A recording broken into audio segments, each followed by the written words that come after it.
This Monday, I awoke with a message from my brother Joe, who lives on Ontario Street in St. Catharines. 2 blocks up, the Welland House Hotel was ablaze. Firefighters worked through the day and evening to control the fire, and by Tuesday, only a few walls of the historical structure remained. Adrian Petry of the St. Catharines Museum joins us. Ironically, Adrian, council was to vote on a heritage designation for the building that same day, and it passed.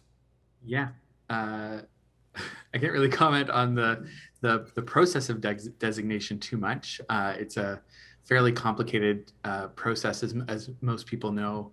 With any heritage structure, it can be a fairly long process. And the good thing is that with that, the passage of that designation, council will have, through the bylaw, will have the ability, and the planning department, who manages the heritage situation throughout the city, will have more of an ability to be involved in what happens to the property.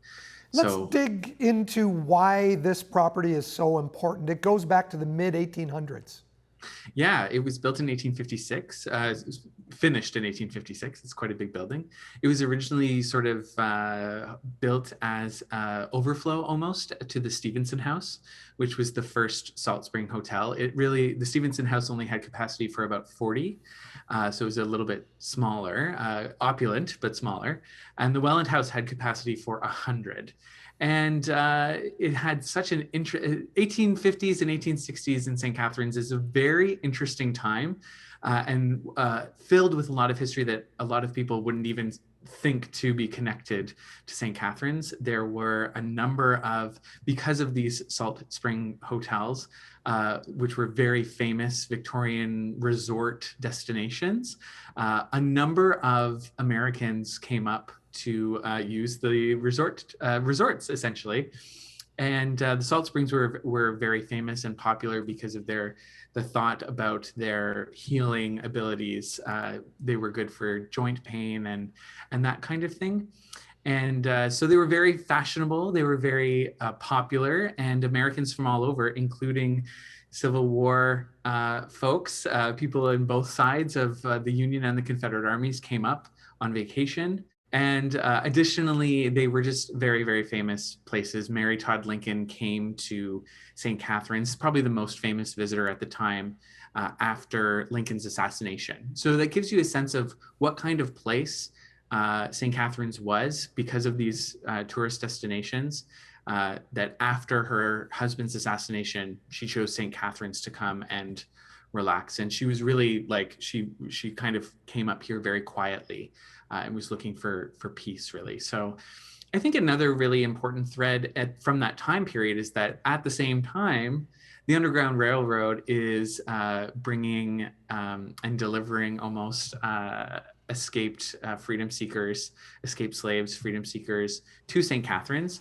And the Welland House, as well as Stevenson House, and then later Springbank as well, another hotel, were major employers of these people. And I like to think of it as, all of these freedom seekers arriving in Canada, not really sure about what their next step is, how they're going to settle. They've left their families behind.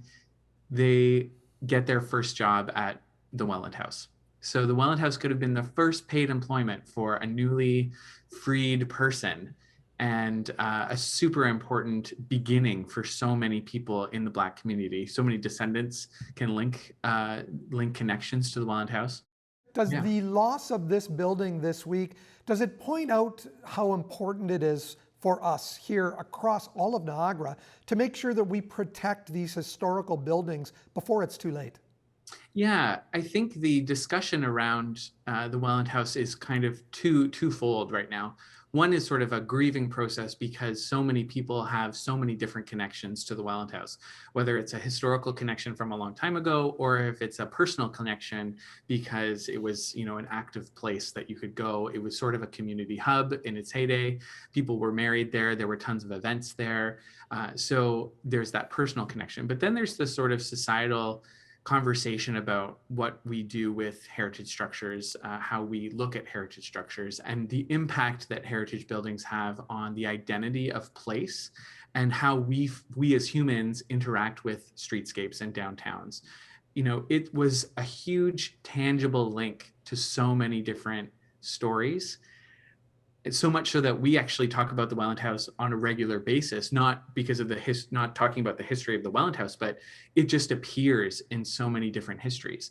So those tangible links are, especially to the 1850s and earlier pre-Confederation buildings in the city, are becoming less and less. And so I think that's those two things, the personal connections with the building and then the link to all of these different histories is what people are grieving at this time. It's hard to imagine a downtown St. Catharines without the Welland House sitting there. Thanks for your time, Adrian.